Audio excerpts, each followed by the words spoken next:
tol, ya disuruh turun sama banyak orang gitu kayak turun. Gue juga udah mau turun sebenarnya. Cuman pas gue udah turun, manajer bandnya Kilauan Seven bilang, Mas maju lagi, ini belum siap soundnya.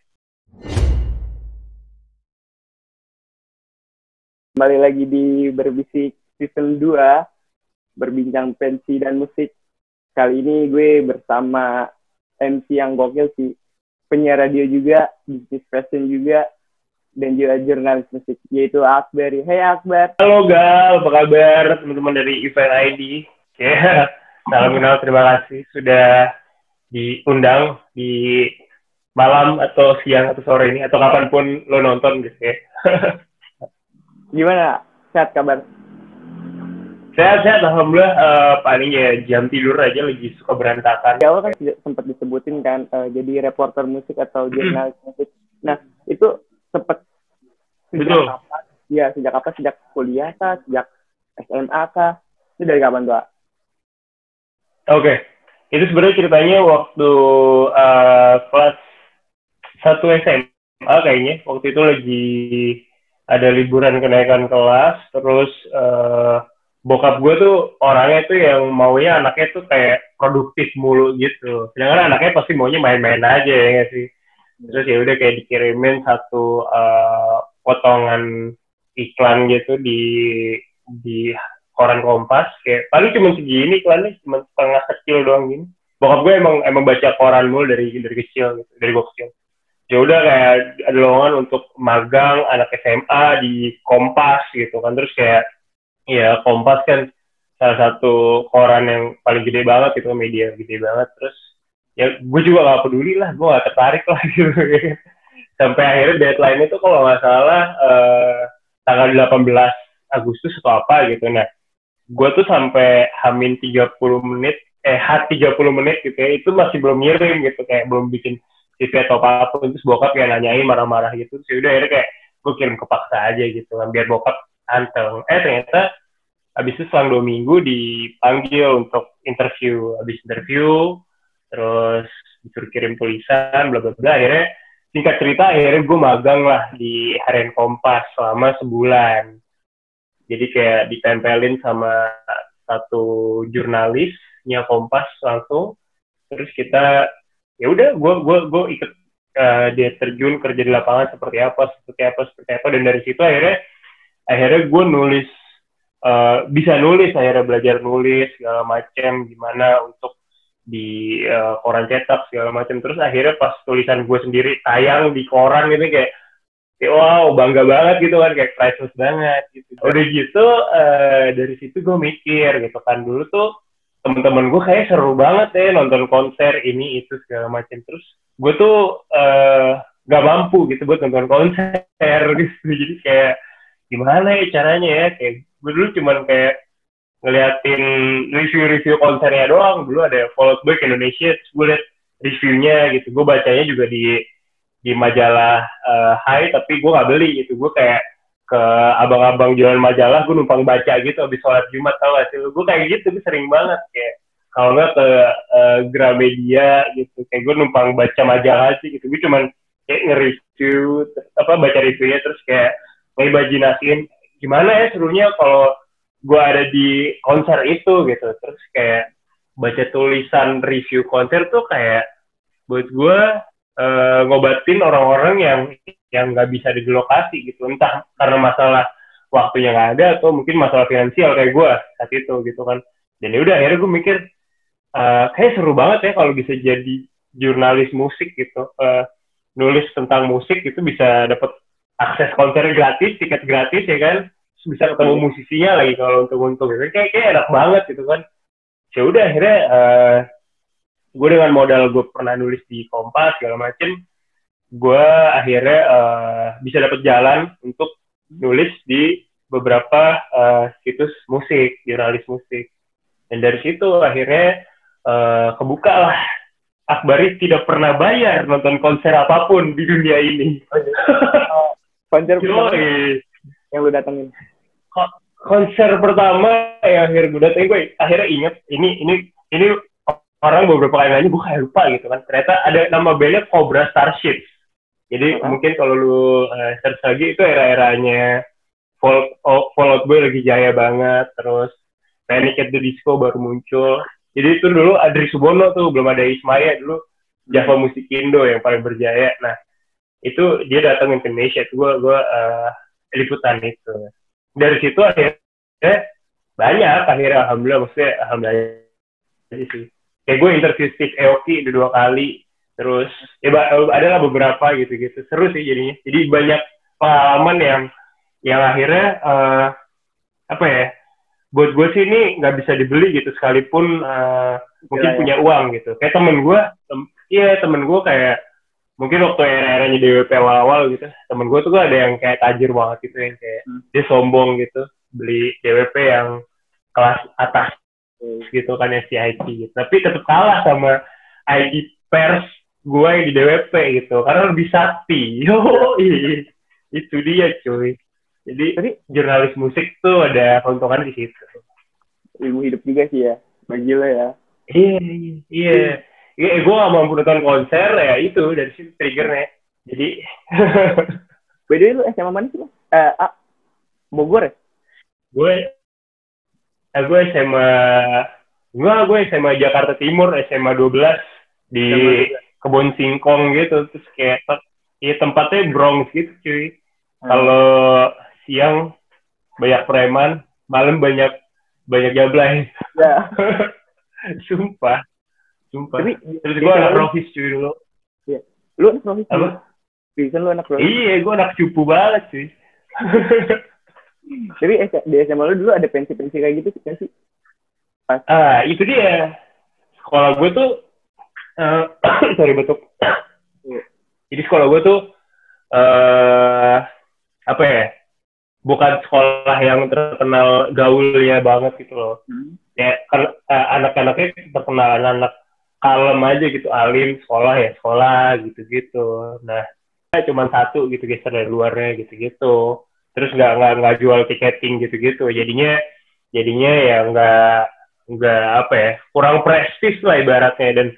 Dan gue aja bahkan nggak inget nama pensinya apa gitu. Gue nggak terlalu ikonik banget. Gue pun dulu tuh termasuk yang minder karena cukup iri gitu ngeliat temen gue yang di sekolah yang di kayak 81 atau 71. Gue kan anak Jakarta Timur tuh, kebanyakan lingkungannya kayak 81 tuh revival dulu angkatan gue namanya. 71 tuh Seven sampai sekarang masih ada. Ya gue cukup iri gitu, dan apa ya gue cuman bisa ngeliat poster mereka yang keren-keren itu aja sih. Gitu. Tapi tetap gue nggak beli tiketnya, gue cuman appreciate aja karena gak punya duit. Pengalaman dari lo yang gue dengar barusan itu mungkin pelajaran banget sih bagi mungkin ya nanti yang nonton ataupun yang dengar, untuk gak berhenti berkarya gitu dalam hal apapun, misalnya penulis ataupun ya panitia pun bisa jadi kayak lo gitu. Dalam artian dia punya ilmunya gitu untuk mewawancarai kan artis ide ataupun yang lainnya. Nah, lo kan selain jadi MC, lo juga penyiar radio ya di sejak kapan jadi penyiar radio? Di Trax FM gue dari SD. Gue sebenarnya radio pertama yang gue dengerin tuh Trax FM. Jadi dulu sebelum tidur tuh jadi kelas 5 SD kayaknya, gue selalu dengerin Trax FM gitu. Terus kayak gue bayangin kayak gue pengen deh nanti sesaat gitu, kayaknya seru gitu nganterin orang tidur. Lu bisa jadi apa ya, seolah lu ada di samping orang tidur gitu, banyak tapi orangnya gitu. Gue itu ngerasain hal itu, gue pengen banget tuh bisa jadi seperti itu, bisa jadi teman banyak orang. Itu sih akhirnya jadinya waktu gue kuliah. Jadi gini, ini agak flashback lagi, nggak apa ya? Nggak apa-apa. Jadi gue tuh SMA dipersiapkan sama bokap nyokap gue untuk kuliah di luar waktu itu, di Jerman. Karena di Jerman itu pendidikannya bagus, tapi kita nggak usah bayar biaya kuliahnya, gratis alias gitu kan. Jadi ya terjangkau lah. Terus kebetulan ada om gue yang tinggal di sana gitu. Nah jadi gue 3 tahun tuh udah belajar bahasa Jerman segala macem. Tiap Sabtu tuh, hari Sabtu gue bakal belajar bahasa Jerman 12 jam cuy, hari Sabtu tuh. Jadi intensif banget deh pokoknya. Pokoknya persyaratan segala macam, intinya gue tinggal berangkat udah beres gitu. Nah waktu SMA gue ngeband dan gue mikir kayaknya wah gue bisa jadi rockstar nih gitu kan. Akhirnya pas udah kelas 3 gue bilang bokap nyokap gue, mah apa aku nggak mau berangkat gitu, aku mau jadi anak band ya kan. Si tolol ini akhirnya memperjuangkan bandnya gitu kan. Terus setahun di kuliah di Indonesia bubar bangsat kan bandnya. Gue sakit hati banget, impian itu gak tercapai gitu kan. Bandnya bubar, yang niat ngeband cuman beberapa orang doang gitu. Ya udah akhirnya akhirnya gue mutusin gimana caranya ya gue supaya bisa jadi orang yang ada di atas panggung, tapi gue nggak perlu berantem sama anak yang lain, nggak perlu latihan band, nggak perlu ngeluarin duit buat rekaman atau latihan bla bla bla lah ribet-ribetnya. Akhirnya gue mikir kayak di MC sih. Gue dulu suka nonton MTV juga kan, ada VJ gitu kan. Oke, gue suka deh. Gue jadi MC deh. Nanti gue juga pingin yang karir yang mensupport hal itu gitu. Itu dulu penyiar rajuin ke Trax FM tuh 3 kali cuy, 3 kali. Tahun pertama tuh 2011 itu ditolak. Kayak di tahap kedua tuh dulu inget banget gue. Di bagian wawancara gue ditolak. Terus 2015 gue ngajuin lagi. Itu angkatannya Cindy Lau, ada Ardhito Pramono juga. Iya ada Ardhito. Sama, di tahap kedua gue gagal. Gue di tahap 2 gagal, Ardhito gagal di tahap ketiga. Yang lolos Cindy Lau doang tuh gitu. Cindy Lau jadi penyiar, ya kan. Terus di tahun yang sama pula, gue tuh udah mulai ngumpulin uang untuk gue belajar bagaimana menjadi penyiar yang benar. Waktu itu kayak ada akademinya gitu, ada apa short course-nya gitu. Gue akhirnya pakai uang gue sendiri untuk ikutan itu. Dan dari situ alhamdulillah kayak dapat kesempatan akhirnya untuk bisa di training, untuk bisa menjadi penyiar seperti itu kira-kira. Gitu. Dan akhirnya gue jadi penyiar tuh apa nih, naik on air kayak 2017 akhir tuh gue udah mulai training. 2018 lah gue jadi penyiar. Pas masa kayak 2016 training, 2017 gue siaran di seksi. Itu pas lulus semester berapa kuliah? Apa udah keluar? Pas kuliah udah lulus. Gue 2015 tuh lulus dari Trax FM, dari Prasmo. Oh iya. Kemarin kan kita kan buka pertanyaan nih buat teman-teman nih. Boleh. Dari ada yang nanya nggak, Gal? Beneran ada yang nanya nih? Ada yang nanya nih beneran? Ada.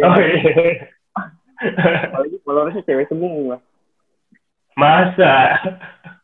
Ini dari @msmhrn nih. Susah banget namanya. Oke. Apa sih tahap awal banget kalau mau jadi penyiar radio yang harus dicapin nih? Kayaknya nih. Kalau dari gue, yang pertama tuh sebenarnya kita harus tahu kita mau jadi penyiar seperti apa gitu. Karena radio tuh gak bakal ngambil orang yang ketika orang itu udah ada gitu. Ngerti nggak? Ya misalnya nih, lu mau jadi kayak Gofar gitu misalnya. Ya. Terus si radio itu udah punya Gofar. Buat apa dia ngambil yang KW-nya Gofar? Ibaratnya gitu. Lo harus punya warna lo sendiri gitu. Kayak misalnya Galih, ya udah, gue mau jadi Galih gitu. Galih yang ada di radio itu gitu. Jadi itu dia penting banget buat lo sendiri gali apa potensi diri lo, dan kasih tahu ke radio itu kalau radio itu butuh lo gitu. Butuh sosok yang kayak lo gitu. Gitu.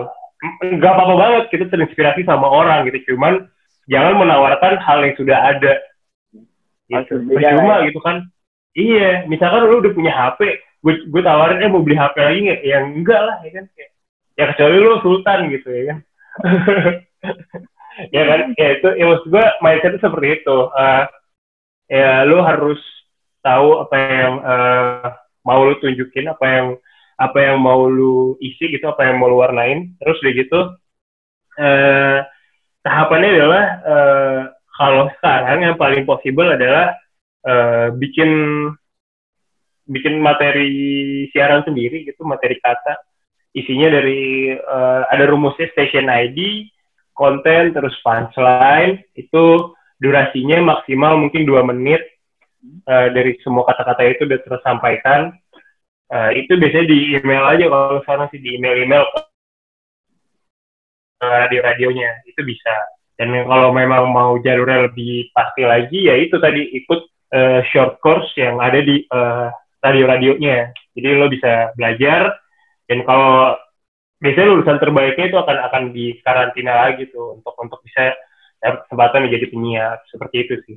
Tetap sih ya basicnya penulis sama public speaking ya. Lain. Sebenarnya ini bisa siapapun, bisa sebenarnya, asal dia mau. Karena yang lebih sulit tuh selain kita ngomong tuh ngoperasin alat ya, sebenarnya yang lebih sulit, mixing segala macem gitu-gitunya. Kalau di gua ya. Gitu kan.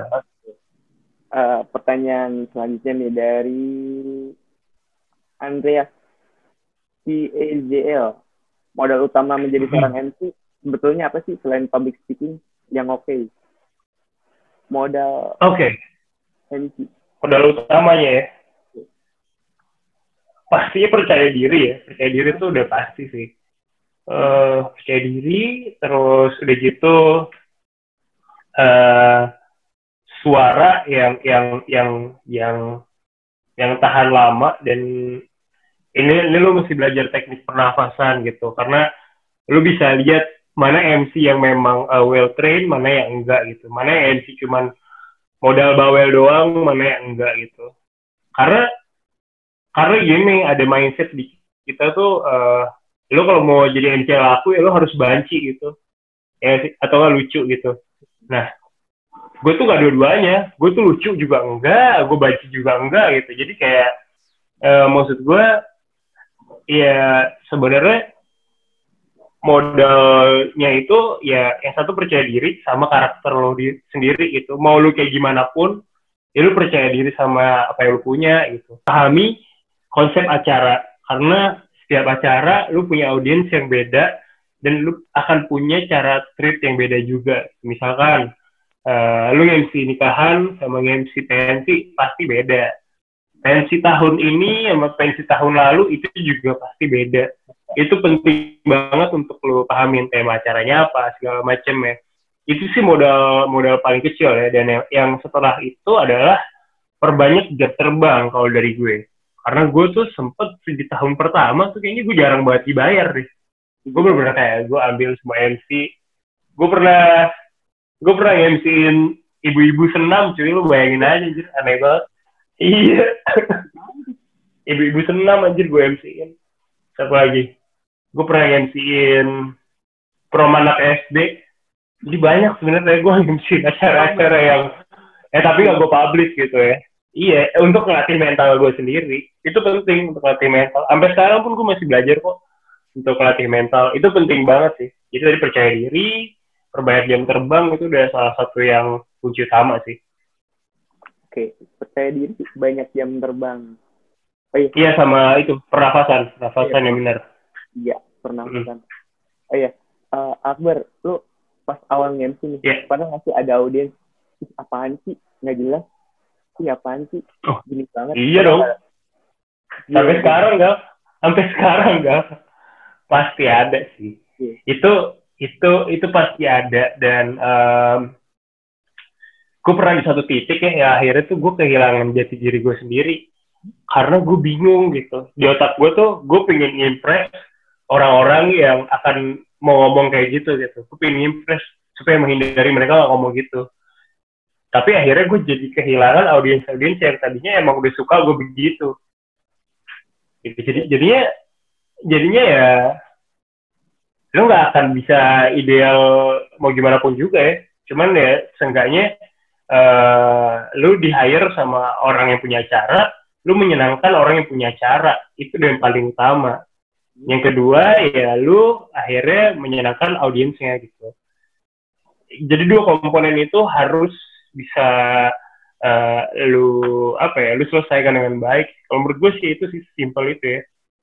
Sampai sekarang ada banget gue itu gue dulu challenge diri gue pengen, kan looks gue kan sama sekali bukan kayak anak gigs gitu loh, maksudnya yang anak-anak yang sering nongkrong di kolong jembatan gitu sambil sambil ngamer gitu, sambil apa gitu. Iya, gue sama sekali nggak nyetem gitu buat kayak gitu-gitu, tapi gue berusaha banget, gue pingin banget tuh bisa ada di lingkungan itu, dan akhirnya ya gue berusaha gitu, gue bergaul dengan mereka segala macam, gue belajar gimana cara mereka berkomunikasi, inside jokes-nya apa aja itu gue pelajarin.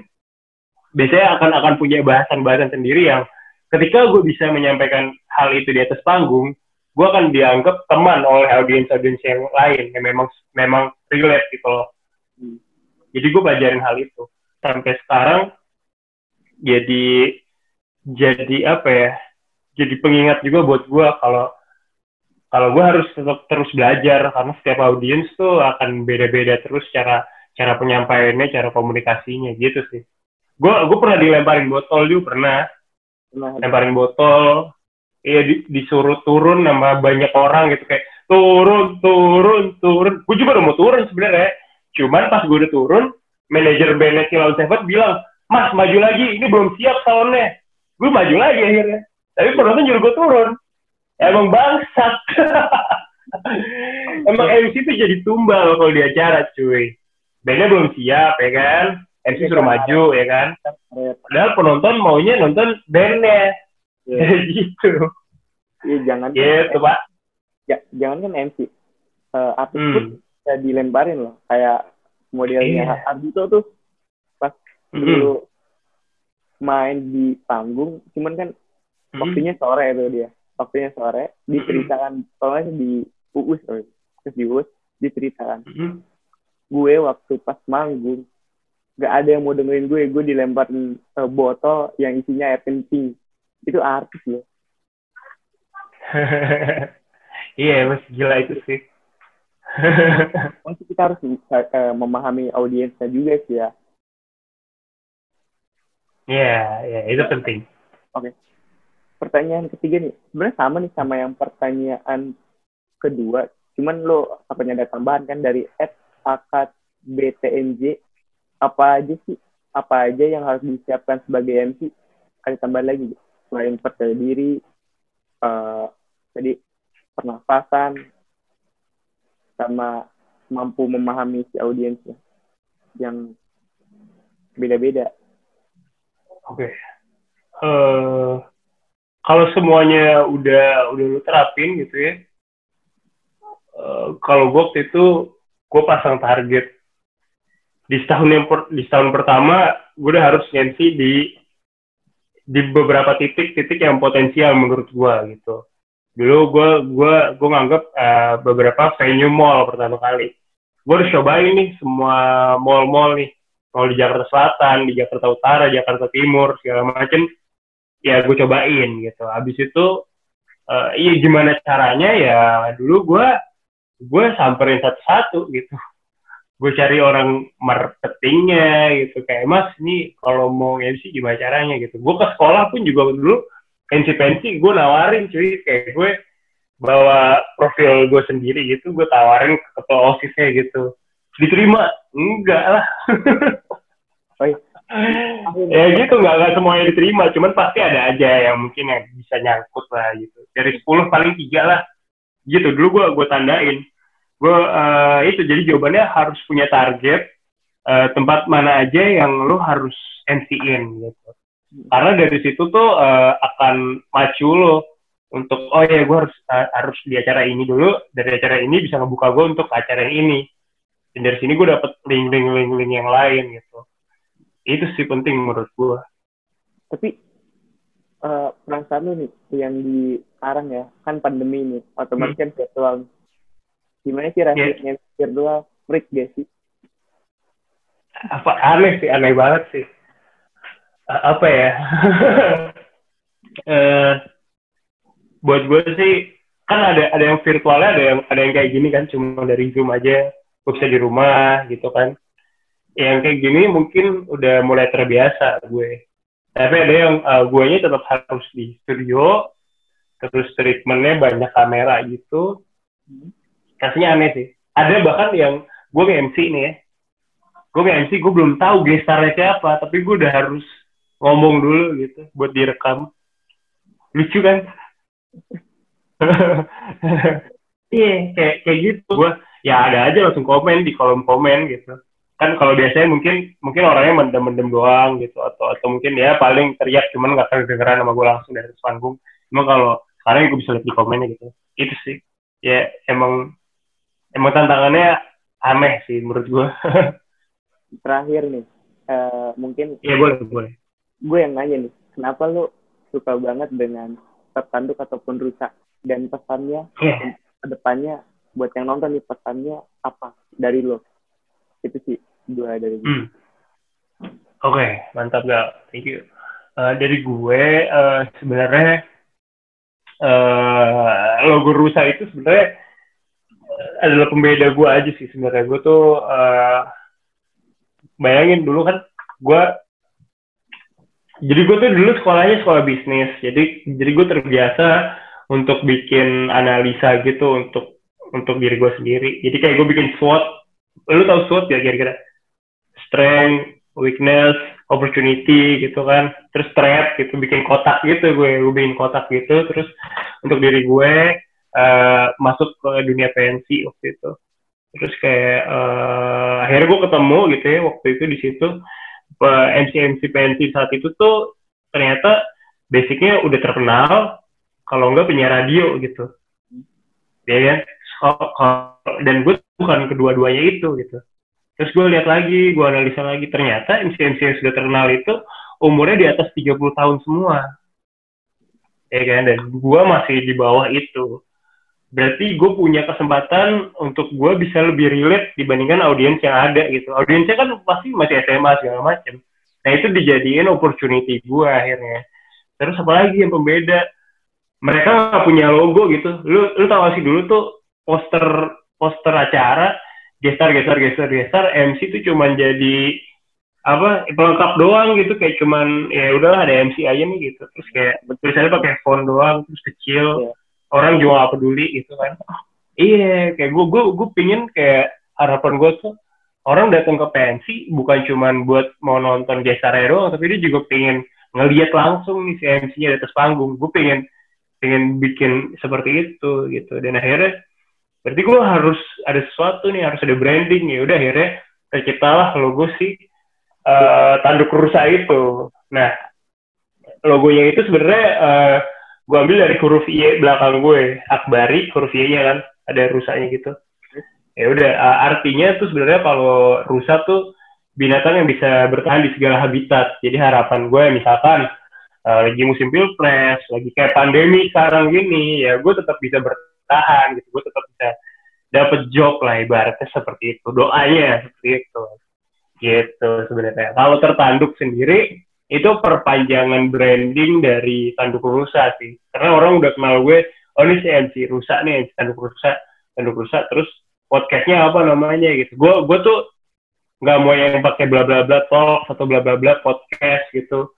Gue akhirnya pikir gimana ada satu nama yang kalau orang dengar ya apaan sih gak jelas banget gitu. Tapi mereka keinget terus di otak mereka, yaitu tertanduk gitu. Kayak hey gue Akbari, gue bisa tanduk, itu aneh banget kan, kayak aneh banget, tapi orang akan inget gitu, kayak sekali denger kayak inget gitu, kayak kemarin, hey gue Zara, gue bisa tertanduk gitu, apaan sih Zara tertanduk misalkan yang nggak tahu gitu kan, dan sekalinya mereka tahu mereka langsung inget banget gitu, oh tertanduk itu adalah podcastnya si Akbari ini, Akbari si tanduk rusa ini gitu. Kayak itu sih gue bikin universe itu sebenarnya untuk orang gampang mengingat gue, karena semakin sekarang gini ya, orang-orang tuh makin sulit untuk mengingat. Dalam artian kita tuh nyari atensi orang tuh susah banget cuy. Misalkan nih, lu nonton interview aja deh di YouTube gitu, pasti lu akan banyak distraksinya gitu. Gue mau ngecek HP atau apa segala macam gitu. Dan kayak setiap minggu aja kita bisa ngelihat hal yang viral tuh beda-beda gitu. Dan kita bisa cepet banget lupa sama yang lama. Nah kita tuh butuh sesuatu yang lebih everlasting untuk lo diingat gitu. Itu sih. Karena setiap hari akan ada musisi baru yang favorit lagi. akan ada content creator baru yang akan jadi favorit lagi gitu, dan perkembangannya cepet banget gitu. Dan ada riset kalau anak-anak sekarang nih tingkat atensinya tuh hanya 10 detik sampai 12 detik. Kalau dari detik itu mereka nggak merasa relate, mereka akan skip itu gitu, segitu mudahnya gitu. Jadi hidup dan matinya kita ditunjuk ke mereka untuk nge-skip atau enggak. Nah, gue nggak pingin itu gitu. Gue meminimalisir itu dengan orang mengingat brand gue. Itu sih sebenarnya. Kalau pesan dari gue satu ya. Ada tanggapan atau enggak? Enggak, boleh. Gue banyak ngomong nih. Emang kayak gitu kan. MC. Serius banget ya, terlalu serius ya gue. Santai sih, gue kan gue dulu kan kayak SMP itu di luar kota ya. Nah, gue masuk SMP di Jakarta, kedenger nama pensi itu kan cukup aneh juga kan. Setelah gue tahu pensi itu apa, dan gue denger nama lu Akbarinur. Akbarinur ini siapa? Kok ada logo rusanya? Itu juga mungkin di otak gue, freak banget sih. Tapi terngiang-ngiang. Iya kan, pasti kan. Iya kan? Buat itu tuh berhasil banget. Wah, nuhun Gal. Nuhun. Pesan buat penonton dari pesan. Pesan dari gue apa ya? Stop impressing the wrong people aja sih. Stop impressing wrong people atau apa ya. Jadi kayak berusaha berhenti ngimpress orang-orang yang salah, itu aja sih. Karena hidup lo akan lebih tenang. Yoi. Apa ya, gue lagi berusaha untuk menjalani hidup dengan apa yang gue suka, dan gue tidak banyak membeli barang-barang yang sebenarnya tidak gue butuh gitu. Ya akhirnya gue realize tuh kalau gue beli barang itu ternyata untuk validasi doang nih, kayak ternyata untuk gue Instagram story doang gitu. Dan pasti kita semua pernah ada di fase itu gitu. Dan menurut gue ya kayaknya sekarang waktu yang tepat untuk kita berhenti cari impress ke orang-orang yang salah gitu. Gitu sih, itu pesan gue sih kayaknya. Ya kita jadi diri kita sendiri, kita merasa cukup aja sih. Mungkin dari gue jaga kesehatan aja buat sekarang ya. Benar. Nggak freak virtual. Yoi. Deh, thank you nih. Akbar udah mau bergabung di Berbisik season 2. Sama-sama, Gal. Mungkin itu aja sih teman-teman dari gue dan Akbari. Semoga ilmunya yang tadi dijelasin Akbar bermanfaat, dan semoga bisa terjaga kesehatannya. Amin. Thank you, Akbar. Amin. Sama-sama, Gal. Ya.